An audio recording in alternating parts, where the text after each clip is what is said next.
Ang pagbasa sa banal na ebanghelyo ayon kay San Lucas.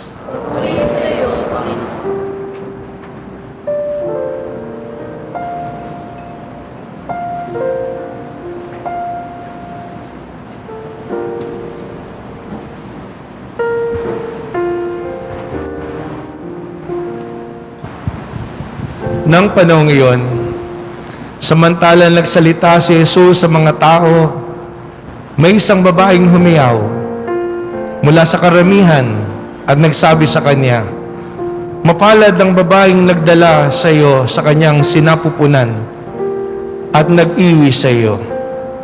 Ngunit sumagot siya, "Higit na mapalad ang nakikinig sa salita ng Diyos at tumutupad nito." Ang mabuting balita ng Panginoon. Magsipo po ang lahat. Happy Easter po sa inyong lahat. Palapakan natin ang Panginoon at ang mahal na Ina.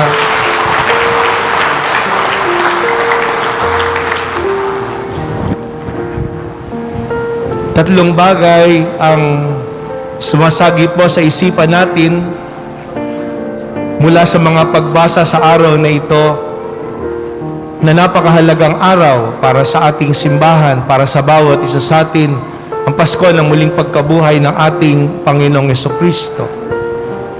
Kagabi sa misa ng magdamag, pagbihilya sa Pasko ng muling pagkabuhay ng Panginoon, sinasalaysay po sa atin kung paanong ang mga babaeng kaibigan ng Panginoong Yesus ay dali-dali nagpunta doon sa kanyang libingan para sana siya'y pahira ng balsamo. Pero hindi nila natagpuan ang Panginoon. Bagkus ay nakita nila ang isang anghel na inakala nilang hardinero. At sinasabi, wala doon ang Panginoon.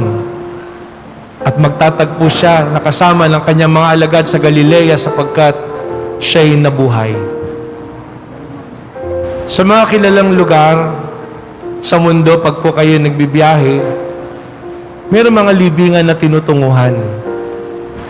Kasi pag inisip natin yung pong mga monumento, mga memorial po yan kung tutusin.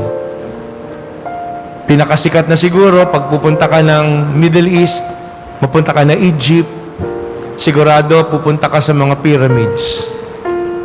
At ano ba yung mga pyramids, kundi malalaking libingan ng mga paraon. Natatagpuan doon yung kanilang mga bangkay o mga labi o mga gamit. O di kaya pupunta ka ng Europa, hindi maaaring hindi ka pumunta doon sa Westminster Abbey. At doon matatagpuan ang libingan ng maraming mga kilalang tao sa loob ng monasteryo na yan.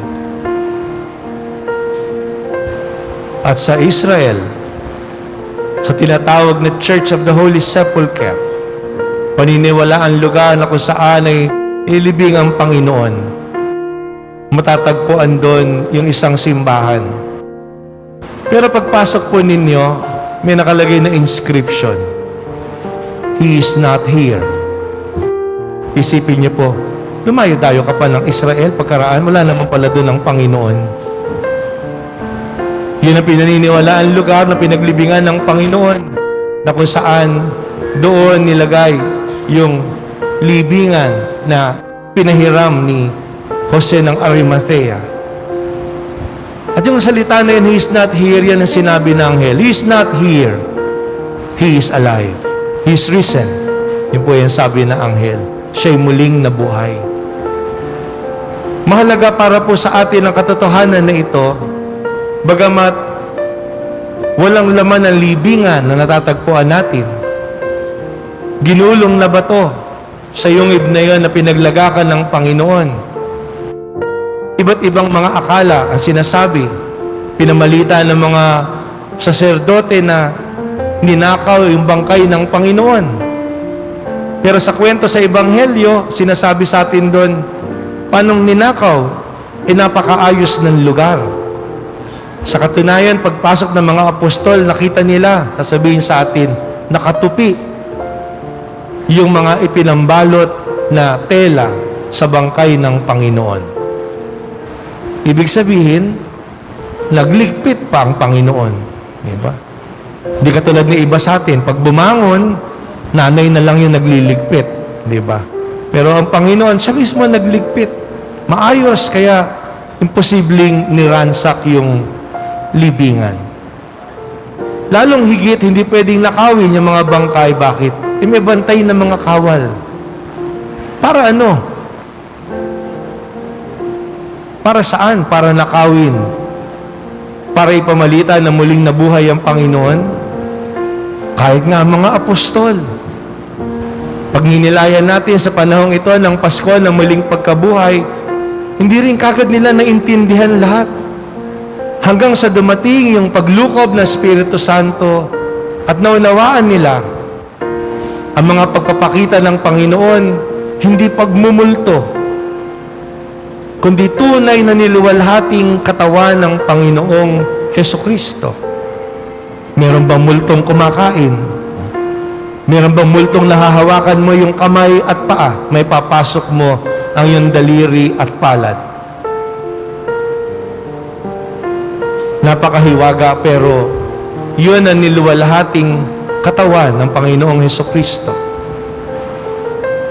Kaya nga, ang patunay natin at sinasampalatayanan na ang katotohanan na yan ng Panginoon ay muling nabuhay dahil mismo din sa pananampalataya at buhay ng mga apostol. Kung bago namatay ang Panginoon, ang mga apostol ay nagtago, iniwan nila ang Panginoon dahil ang Panginoon ay papatayin at namatay. Kinukwento nga sa atin na ang mga apostol nagtatago pa din dahil natatakot sila na sila naman ang isunod. Sila din ipatayin. Pero ano ang mangyayari? Dahil muling nabuhay ang Panginoon, nagkaroon ng panibagong buhay ang mga apostol. Kung nung una natatakot sila para sa kanilang buhay, ngayon, handa silang mamatay para sa Panginoon. At alam natin, pagkaraan ng pagbaba ng Espiritu Santo sa mga apostol, tatahaking muli ng mga apostol ang landas, parehong kwento na dadaanan ng Panginoon, dinaanan ng Panginoon, dadaanan ng mga apostol. Kaya nga makikita natin yung pagtutulad na yan sa unang bahagi sa Ebanghelyo ni San Lucas, ang kwento ng Panginoong Hesukristo. At ang ikalawang aklat ni San Lucas, ang aklat ng gawa ng mga apostol, ang kwento naman ng mga disipulo pagkaraan ng muling pagkabuhay ng Panginoong Hesukristo. At doon makikita natin parehong istorya na kung paano ang Panginoon inialay ang kanyang buhay sa pagkakataong ito sa aklat ng mga gawa. Makikita natin ang dating naduwagan ng mga apostol. Ngayon ay may panibagong sigla at higit sa lahat, tapang at lakas ng loob dahil ang Panginoon ay muling nabuhay. Kaya nga, yan ang pinanghahawakan natin.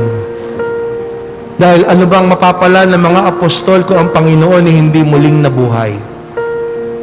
Kung nung kasama ang Panginoon at buhay siya, nakagagawa ng dakilang bagay, kung hindi muling nabuhay ang Panginoon, saan huhugutin ng mga apostol ang panibagong lakas at tatag ng kalooban na iyon, kung hindi tunay na nasaksihan nila at naranasan, gaya ng kinukwento nila sa atin sa banal na kasulatan, na ang Panginoon muling nabuhay at pumanik sa Ama. Kaya nga, maski si San Pablo, yan din po sasabihin niya, na lahat ng mga pangyayari mawawalan ng saysay kung hindi muling nabuhay ang ating Panginoong Hesukristo. At yan ang sinasampalatayanan natin. Kaya nga, naniniwala tayo na ang buhay hindi natatapos sa mundo na ito. Mayroong buhay na walang hanggan. Mayroong buhay, muling pagkabuhay sa pili ng ating Panginoon sa buhay na walang hanggan, sa piling niya, kasama ng Ama sa kalangitan. Palapakan po natin ang Panginoong Jesucristo.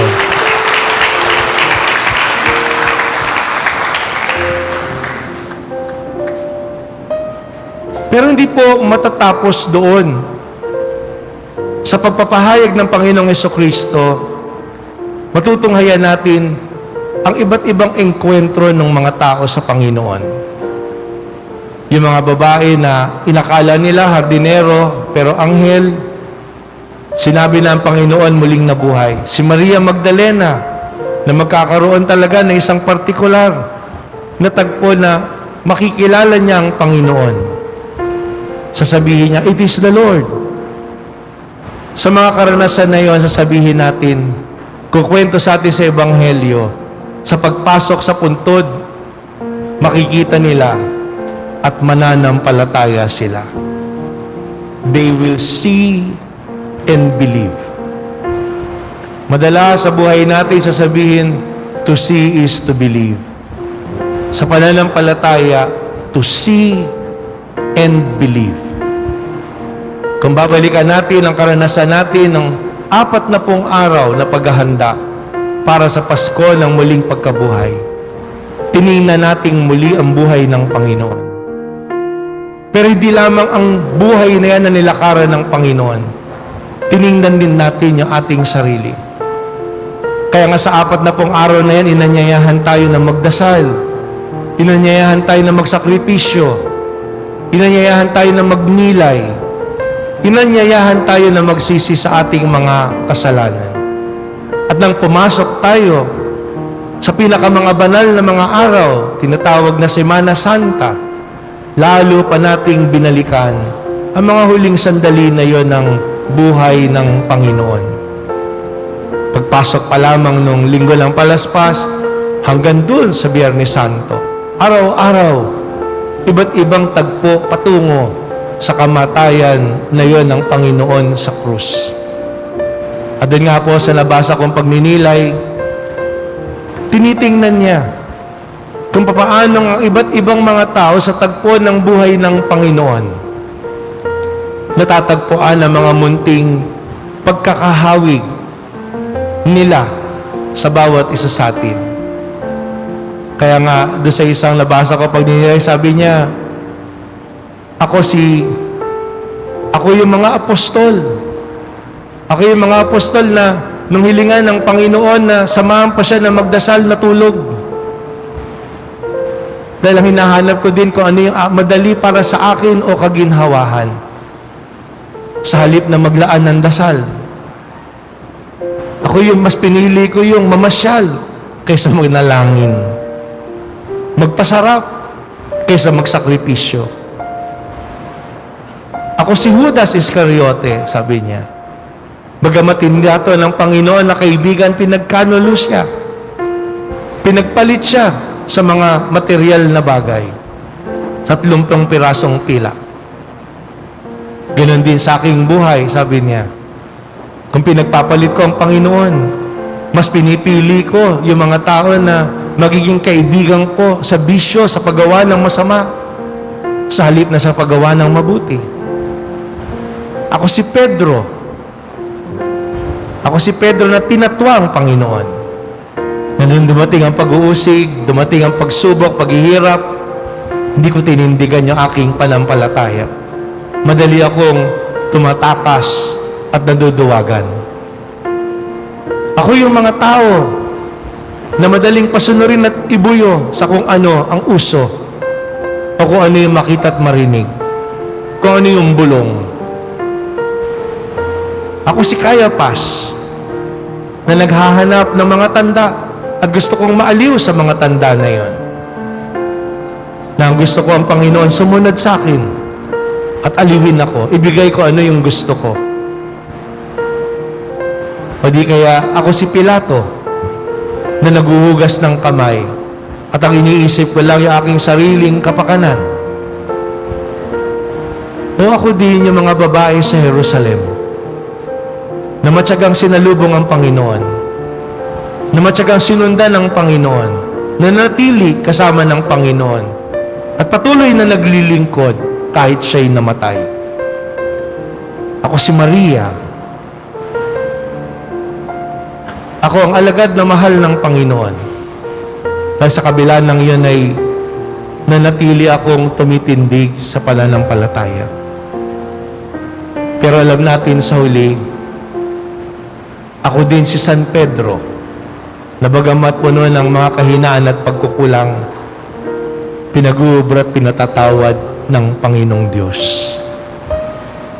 Kaya ngayon nakalipas na mga araw at sa mga pagbasa, yan yung nakikita natin. Nakita natin ang buhay ng Panginoon. Nakita din natin yung ating sariling buhay. Sa sama-sama na pagdadasal ng mag-anak, sa paglapit sa kumpisal, nakatutuwa po makita mayroong mga mag-anak, pamilya sila na nangumpisal. Pamilya sila na taimtim na nag-iikot, nagdadasal. Hindi lang nanood ng prosesyon. Pamilya sila na nagtaguyod ng mga karo. Pagtitingnan niyo po yung mga karo natin, maliliit lang. Kasi pag malalaki, sasabit. Pero gaya na sabi nga po namin, ang mahalaga ay nandun yung mag-anak na nangangalaga ng mga larawan na yun ng Panginoon. At makita natin, sila yung nandun na nagtataguyod, nagdadasal. Kung dati yung kanilang mga matatanda at magulang, pumanaw, ngayon kahit sila na yung sumunod na henerasyon, mga anak, patuloy na sila'y gumaganap, nagdadasal, lumalaho, pinagpapatuloy. At sama-samang nandun, pinagdiriwang yung pag-ibig na yun ng Panginoon na namamagitan sa kanila. At ay intim na nananalangin. Yan ang mga bagay na naranasan natin, nakita natin, at sinampalatayanan natin. Ang Panginoong Diyos na patuloy na lumalakad kasama natin. Makita at manampalataya tayo sa Panginoong Diyos, sa Kanyang pagliligtas, sa Kanyang buhay na inihahandog sa bawat isa sa atin. Kaya nga po nung nanonood po ako ng isang pagbabahagi nung isang share sa 7 last words, meron na sa isa doon sa tagpo ng I thirst, nauuhaw ako. Yung nag-share na una ng babae, parang noon di mo malaman, mag-share ka na. Ang dami-dami mo pa sinasabi noong una eh. Kasi nalulula siya sa mga tao, ganyan. Tapos meron siyang inihanda, pero di niya alam kung babasahin niya. Siguro mga 2 minutes din yung pasakalye na yun. Tapos nung nagsimula siyang magkwento, paano siya nauuhaw, paano niya naramdaman, dinaanan nila yung paghihirap at nakita nila ang buhay sa Panginoon. Siguro napanood niyo, nagulat ako, sabi niya, ang aking pong papa, nung bata pa kami, nagpakamatay. 7 years old pa lang daw sila noon. 2 silang babae na anak, tinaguyod sila ng kanilang ina. Matinding pagsubok habang pinalalaki sila. Hanggang dumating ang pagkakataon na nawala sa sariling bait yung kanilang ina. At dasal sila ng dasal. At di sila pinabayaan ng Panginoon. Tinulungan sila ng kanilang mga kamag-anak, ng kanilang mga kaibigan, hanggang muli silang nakabalik. Nagkaroon siya ng magandang buhay, naging parang make-up artist, tapos nandun yung nanay niya, nandun yung kapatid niya. Iba-iba tayo ng kwento ng buhay. Pero katulad ng kwento ng tao na yon, sana nakita natin at nananampalataya tayo kung paanong ang Panginoong Diyos kasama natin sa ating buhay. Katulad din ay pinahayag ng mga apostol at ng kanyang mga kaibigan. At sa huli, na ang Panginoon na muling nabuhay,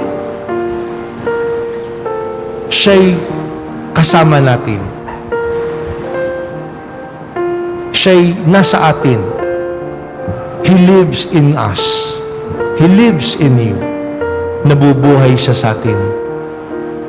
Siya'y buhay, muling nabuhay, at patuloy na binibigay ang ating sarili at siyang pag-ibig na ibinabahagi natin sa bawat isa.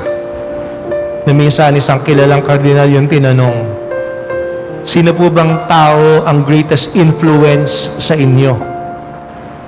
Yun ang tanong sa kanya ng reporter habang siya ini-interview.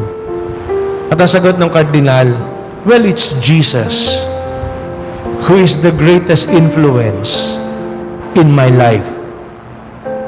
Ang sumagot yung reporter, follow-up question. Yung pong buhay na tao. A person who is alive. Sabing ganun sa kanya. Tapos tiningnan siya ng kardinal. Sabi niya, Jesus is alive. Siguro iniisip niya sinong tao yung iniidolo, sinong sikat na tao, pero sabi niya, yung pong buhay. Pero rin nasabi ng kardinal, Jesus is alive. At yun yung kasiyahan natin sa Pasko na ito na muling pagkabuhay ng Panginoon. Dahil hindi lamang siya nabubuhay, hindi lamang nandun na pinatunayan niya na siya'y anak ng Diyos, kundi ang buhay na yan, nakikibahagi tayo. At hindi lang tayo nakikibahagi, nabubuhay siya sa atin. Sa ating pag-ibig, sa ating pananampalataya, sa ating pag-asa, na bit-bit-bit-bit natin sa ating buhay, anuman ang pinagdaraanan natin o daraanan natin sa ating buhay. Sa biyaya ng Espiritu Santo, sa paggabay ng Espiritu Santo, patuloy tayong sasamahan ng Panginoon. Patuloy tayong magiging kaisa niya at mananatiling kapiling natin sa lahat ng ating iniisip, sinasabi at ginagawa. Nawa, ang mga realisasyon natin nito nagdaan na panahon ng Kwaresma, ang mga bagay na pinagsisihan natin, ang mga bagay na gusto nating kalusin sa ating sarili, baguhin o pag-ibayuhin, ipagpatuloy natin. Dahil katulad ng mga apostol, wala tayo ibang paghuhugutan ng lakas at buhay, kundi ang Panginoong Jesucristo na muling nabuhay. Kaya baunin lagi natin ang pag-asa, pananampalataya at pag-ibig na yan, na biyayang kaloob sa atin ng Panginoong Jesucristo at ipadama natin. Hindi lamang ngayong panahon ng Pasko ng pagkabuhay, kundi sa lahat ng araw ng ating buhay. Amen.